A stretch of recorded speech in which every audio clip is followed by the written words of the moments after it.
Good. Thank you, Nicole. This is Professor Scott Taitel. I'm a clinical professor of public service at NYU Wagner, where I also direct our specialization in social impact, innovation, and investment. And I'm also the faculty advisor for the NYU Impact Investing Fund, which we like to call the acronym NIF. So you will hear me using NIF throughout this conversation. And I'm here with our Student Advisory Board President of NIF, Simone Shaheen, and I'll let her introduce herself as well. Hi, everyone. First, thanks so much, Nicole, for having us, and hello to everyone. I believe I was on the call with a few of you last year. So I am a second-year MPA student here at Wagner, and my specialty is in the Social Impact, Innovation, and Investment Initiative here. Okay. Well, thank you for giving us an opportunity to talk about the evolution of NIF. We are proud that we have made our first investment, but just at the end of the last academic year. And it's been an approximate 5-year journey getting here. So I think we have a lot of history to share with the group.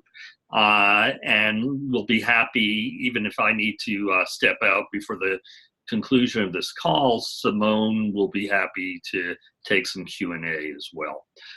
So with that, I'd like to start by talking about what some of our goals have been for NIF, because that has really informed where we have taken this from the very early days of conception. And that was that we felt it was really critical for NIF to be successful, and I think this is true for any impact investment fund, is that it be a multidisciplinary experience. So today, even though you're hearing from me as a professor at the School of Public Service, this is very much an integrated activity between the business school here at NYU, the School of Public Service, where I'm a faculty member, and the NYU Law School. And we certainly would not have even the early successes we have if not for that multidisciplinary approach and the various perspectives that have been brought to impact investing here at NYU. If you look at the long-term goals for NIF, you'll see in the NYU box that the first objective was indeed this interdisciplinary learning, which I've discussed. Secondly, we felt that the reason to have an experiential learning opportunity, such as a student-operated impact investing fund, was given that this is such a nascent field, students really need some hands-on experience while they are in school to be able to represent a set of skills that could be interesting to prospective employers in the sustainable finance and impact investing world. So one of our long-term goals is that several NIF alumni, we hope, will actually be working in the field, not necessarily immediately upon graduation, but in their trajectory of their careers. Next, we had a long-term goal that the fund at scale would begin to generate returns that could be plowed back into the fund for investment in social enterprises. So this is definitely envisioned as an evergreen fund where there will be no distribution of returns.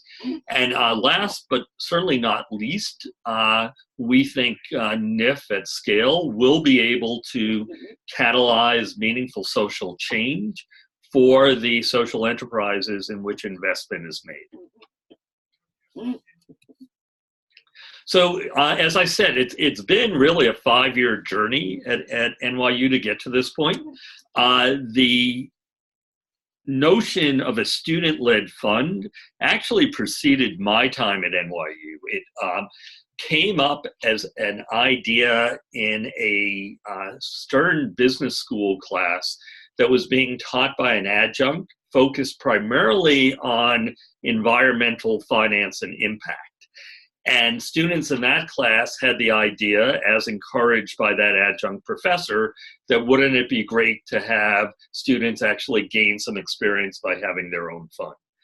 So while that class sparked an interest, the adjunct faculty member really didn't know what to do with that interest. There was no clear path to take student enthusiasm and work through the bureaucracy that exists at any large institution in actually formalizing something like a student-led fund. So what happened is that there is an Office of Student Engagement here at NYU in the business school, and that business school student engagement office runs from time to time something called signature projects, which are really independent study projects, are practicums for students.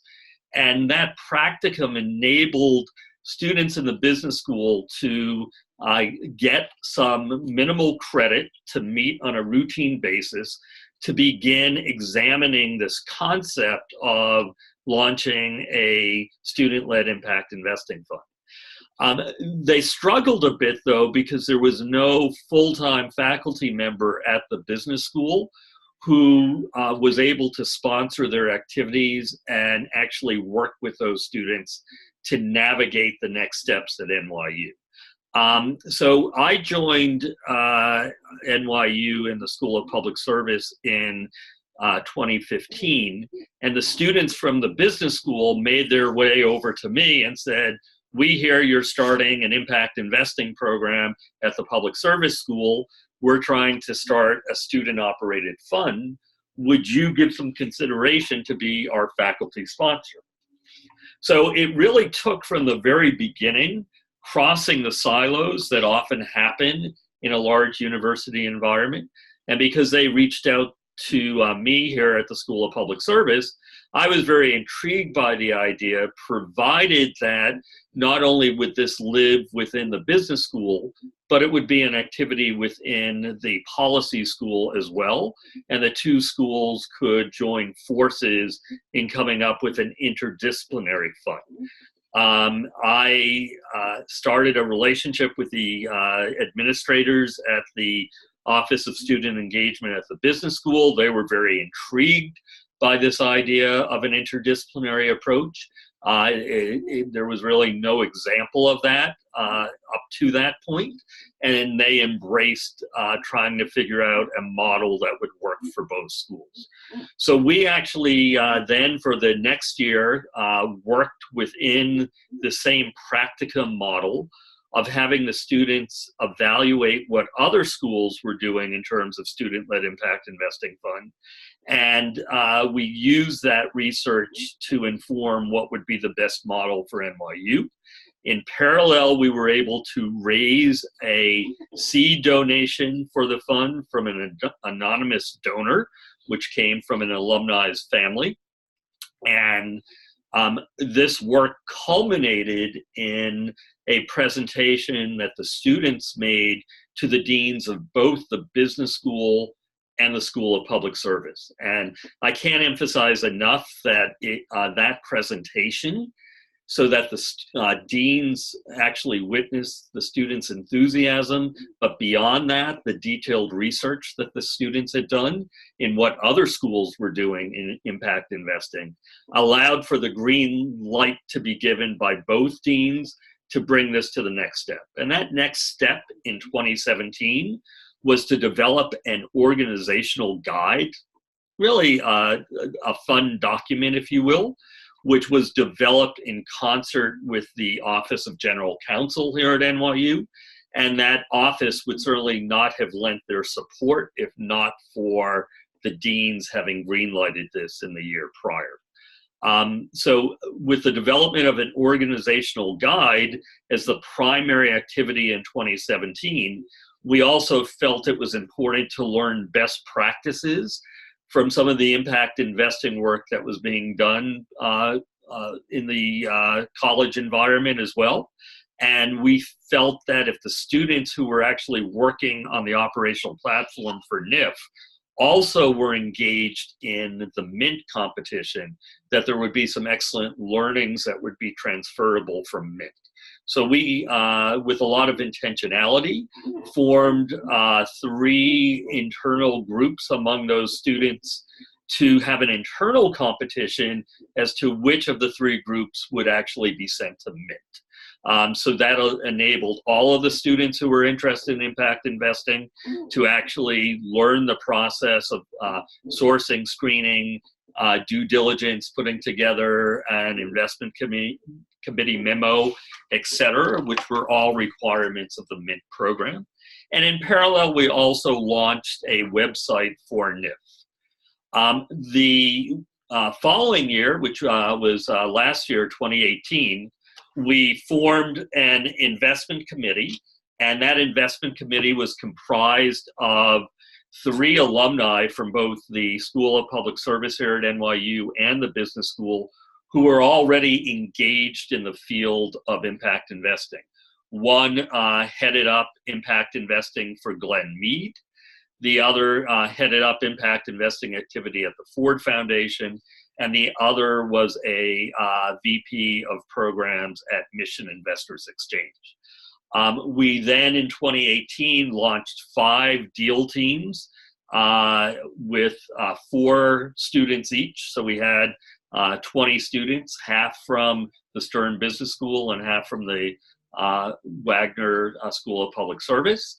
We established a student advisory board where each deal team leader was a member of that student advisory board, plus an elected president and a head of a marketing fundraising team. So we had 7 members of a student advisory board. And last but not least, which was part of our design model, is that we finalized an arrangement with a donor-advised fund, in our case, Impact Assets. So the decision was made along with the General Counsel's office here at NYU that all investments would not be owned by NYU, but would actually flow through the donor-advised fund. So from a fundraising standpoint, grants are provided to NYU, earmarked for the purposes of the impact investing activity. But the actual investments are made not by an advised fund. Simone will talk about this shortly, but we then made our first inaugural investment in the form of a convertible note at the end of the last academic year. This year, we're focusing on the knowledge transfer that we've learned from our first year of activity. We have then also formalized NIF into a class. So unlike the practicum that we were running before, students now, to be part of NIF, need to apply to be enrolled into a full academic year class. We have 24 slots for students in that class. We had more than 50 applicants between the business school and the policy school, so it was a competitive process. We are also looking to scale our fundraising, so we will have enough money to run both the fund and the class for many years to come. We are also in the process now of forming an alumni advisory committee in addition to the investment committee that we have. And now that we've made our first investment, students will not only be focusing on making new investments, but also monitoring investments that we've made in our portfolio. I think I've already covered this slide, which is how funds flow to NYU and then ultimately to the donor-advised fund. And I've covered much of this as well, but you can see from this chart that we have a student advisory board that again is comprised of a president, 5 deal team sector leaders, and a marketing officer who also heads an independent fundraising team that works closely with the university's development team in getting donations for the fund. We have an investment committee. The 2 faculty advisors, which include myself and a representative of the Stern Business School, are members of the investment committee, but the other 3 members of the investment committee are folks that work in the field that are alumni, as mentioned. And the Student Advisory Board president sits on the investment committee in an observing role. The Student Advisory Board president does not have a voting right in that investment committee. The course is structured so the 5 deal teams meet every other week in class, but the class is also accompanied by a series of cases that students are responsible for doing. So we've done 2 cases already this year. One was focused on the Michigan Student Venture Fund, for which there's a Harvard case that's been developed. And last week, we did a sourcing case where students learned how venture capital firms source and screen deals, and it was an excellent team building exercise as well. In addition to case analysis, students are required to keep journals, and there are both individual and group deliverables. There are grades in the course, and a big input into the grade is a 360-degree mid and annual year review. So students are evaluated not only by the faculty, but by their peers as well. And this keeps everyone very engaged and on an equal footing in terms of their contribution to each deal team. So with that, I would like to turn it over to Simone, who has participated last year and obviously is continuing this year, and she can tell you her experience with each phase in the investment process. Great. So this is our investment life cycle through 6 stages. NIF mimics that of an impact investing firm, but in a much more condensed timeline throughout the academic year. So in early September, when students start, they split off into those deal teams, which rotate through, but are roughly around the 5 that we mentioned before. They begin their sourcing and screening process. They essentially have 7 to 8 weeks to build their theses, their impact criteria, source deals, and make preliminary evaluations. And this is for me personally, last year, this was not only a heavy lift, but it was really challenging and quite thrilling of all the phases in the investment process. At that point, they move into the due diligence phase and narrow the prospective candidates down to 3 to 5 deals. And these are ultimately presented to the investment committee. The investment committee then chooses 1 or 2 deals from those that are presented, and this really depends on the funds that are available in that given year. And next, students will then work on structuring and closing the investment. This is where the NYU Law School, the clinics step in and support with the term sheets, term sheet development, and the negotiations. And then further on down the line, we would then move into the investment exit. We certainly haven't gotten to that stage yet, but that's how we would wrap up after we've seen some of our initial objectives. And then, last but not least, I'd like to talk a little bit about our first investment. So the inaugural investment was last year. This was driven by the energy and environmental team, the deal team. And it was made into Sapient Industries. Sapient Industries is a startup out of Philly, and they use hardware and software to maximize energy efficiency for commercial buildings. So this is real estate focused. And the way that they do this is through what they call smart sockets that then feed data into an application or a dashboard where you can monitor and analyze the power usage. There were a lot of lessons learned throughout the past year, and what's really exciting is that they're able to help inform the process for this year. So the two big ones that are worth sharing, number one, for a school like NYU with our size, we are heavily stacked with resources, which works as both an advantage to us, but also can pose some challenges to the enterprises on the other side. For example, with communication flow and feedback loops, certainly with the due diligence process and assessments, it can be a bit overwhelming, and we hope that we're able to kind of tighten those and make that a more efficient process for this year.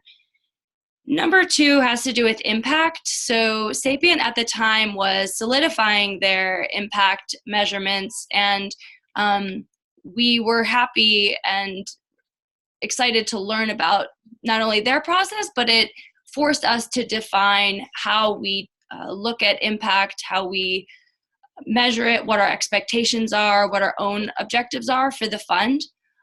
So this will vary from business to business, but it was supremely helpful for us moving into this next year, especially as we look at new prospective investments and as we continue monitoring Sapient.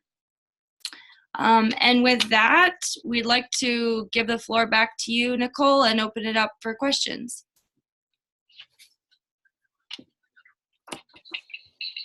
Great, thank you guys. And anyone and everyone, feel free to jump in with any questions you have.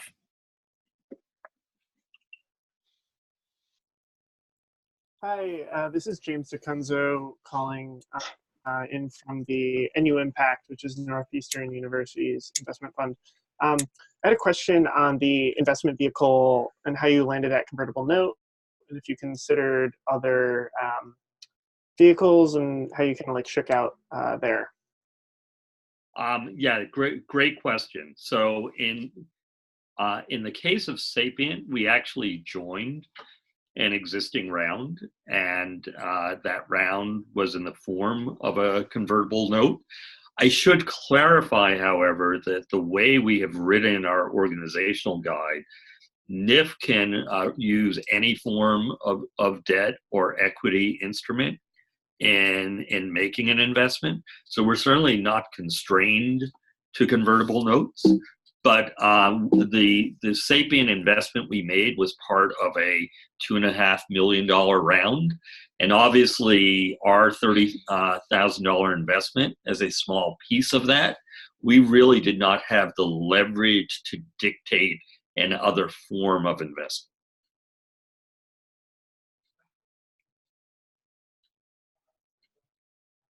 Great, that's helpful. Thank you. Hi, Scott. Follow-up question. Go ahead, James. Just a follow-up question. In considering your fundraising needs, have you been thinking about how, like, what the ideal or projecting what vehicles you'll be using for the return horizons? You mentioned that at scale you'd like to be an evergreen model, and we're thinking about the same things of how to inform our fundraising needs. So have you thought through that? Yeah, so again, a great question. I would not say that we have actually modeled that. We are currently, because we do not have a time horizon for generating the returns, it's more important to us that we get a critical mass of capital to at least be able to do one meaningful deal for the next 3 years of operation of the fund. So we're really being more driven than that, than in terms of the initial fundraising, than the cumulative capital that would be needed to generate returns to self-sustain the fund. I think that's something that'll be modeled more down the road, but it's a great thing to be thinking about.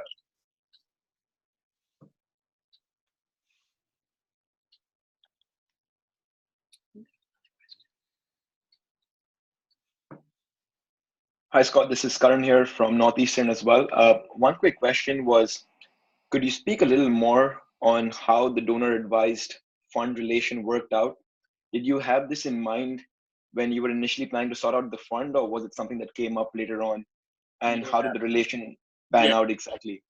great question. So we didn't initially target a donor advised fund. When we did our investigation of what other schools were doing, we saw the model that Stanford had deployed, also with a donor advised fund and also with impact assets. It was really, though, when we met with our Office of General Counsel, and they were quite concerned about the liability that a university would take on if the investments were actually held by the university. And they felt much more comfortable with a model where the investment was made by a third party, such as a DAF. So the fact that we had seen another school successfully deploy that model, along with its ability to address what I think was a critical concern of our general counsel, made that the obvious route for us to go. And I have to say, impact assets as a DAF are quite flexible, quite limber, quite easy to work with. And I don't know of any constraints that working with the DAF has had in terms of our student learning. That's super helpful to know. Thank you for sharing.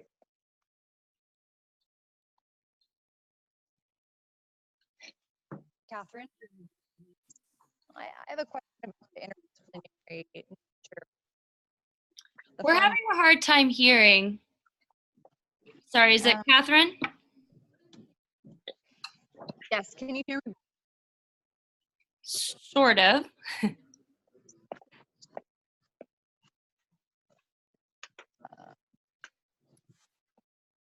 Catherine, your line is breaking up a little bit, but could you maybe type your question into the chat?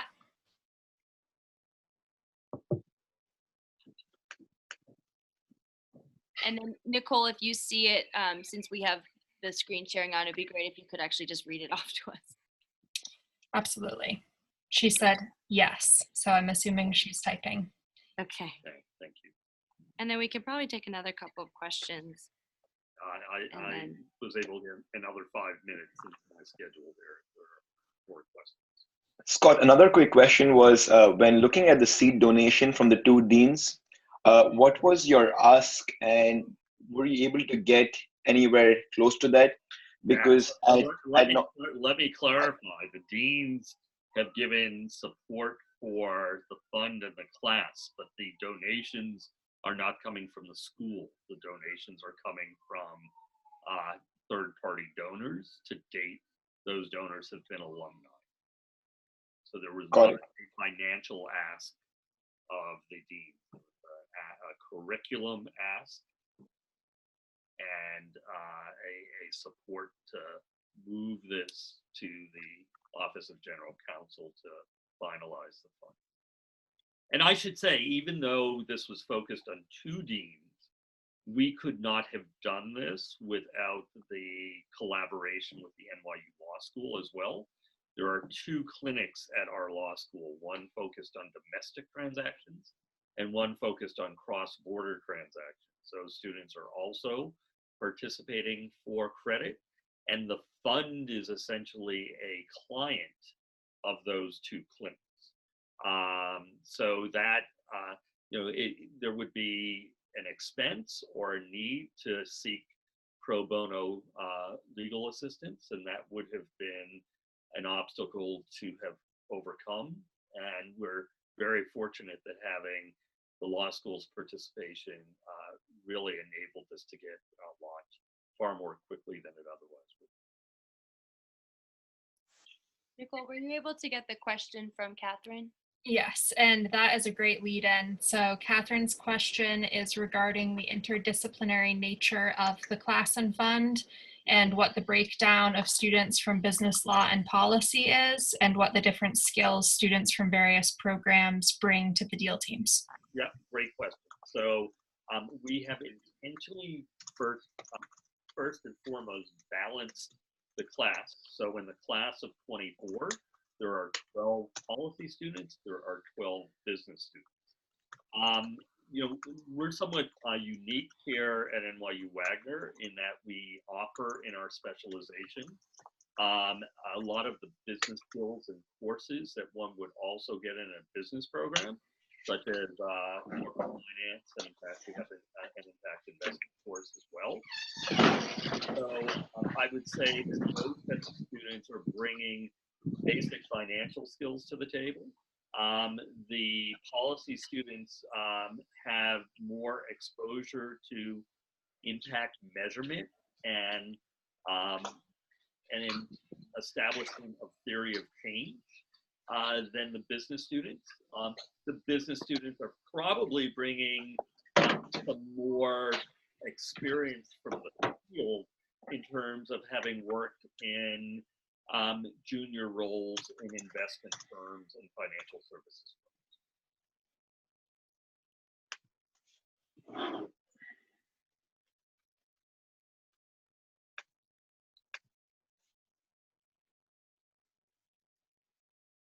Hi, this is Asashul from Bryant University.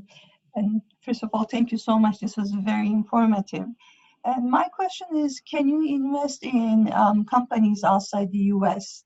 Do you have any geographical restrictions? And if you don't, great question. What is the difference between do you use different criteria to value those companies? Yeah. So to date, as you've heard, we have only made a domestic investment, but we are not constrained in terms of geography. The way the fund was designed, and this is true in the case of impact assets as well, that we can make an investment really anywhere in the world. However, the students and obviously the faculty advisors are with as well are aware of the constraints that often exist in particularly doing the due diligence cross-border, everything from time zone issues to language issues, and then currency risk as well if the investment is not made in US dollars. So those would all be considerations that our investment committee would certainly need to take a careful look at if we were to do something cross-border.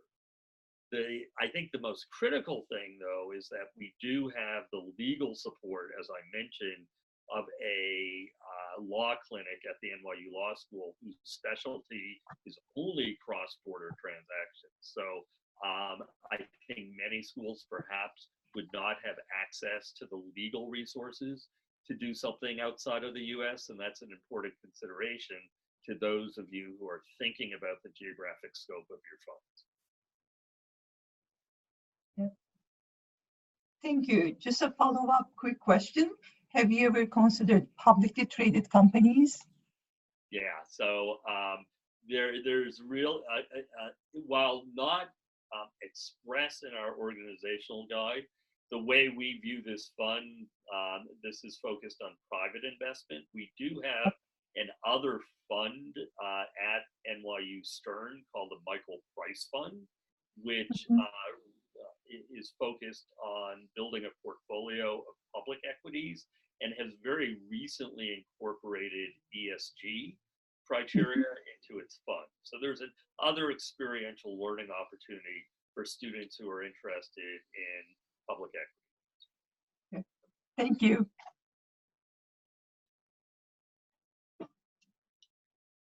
I think I have time just for one more question, if there are any, and be happy to address one.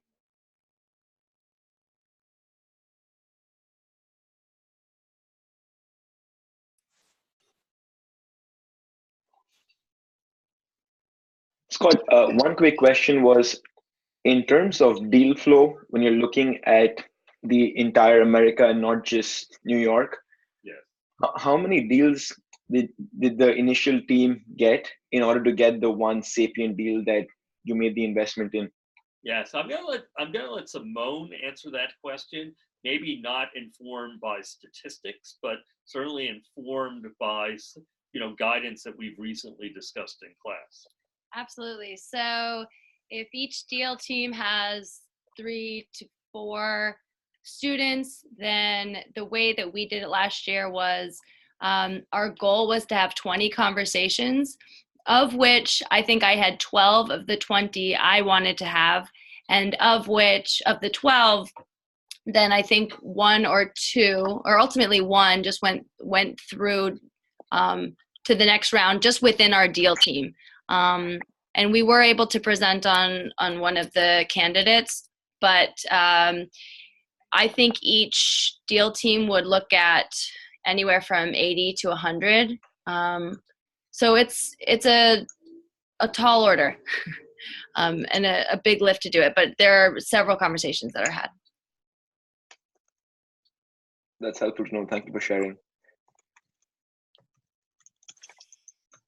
Well, thank you both so much to Scott and Simone for this wonderful presentation. And if it's okay with the two of you, I'll include your emails and the notes and when sending around this recording, so anyone can send follow-up questions to you both directly as well.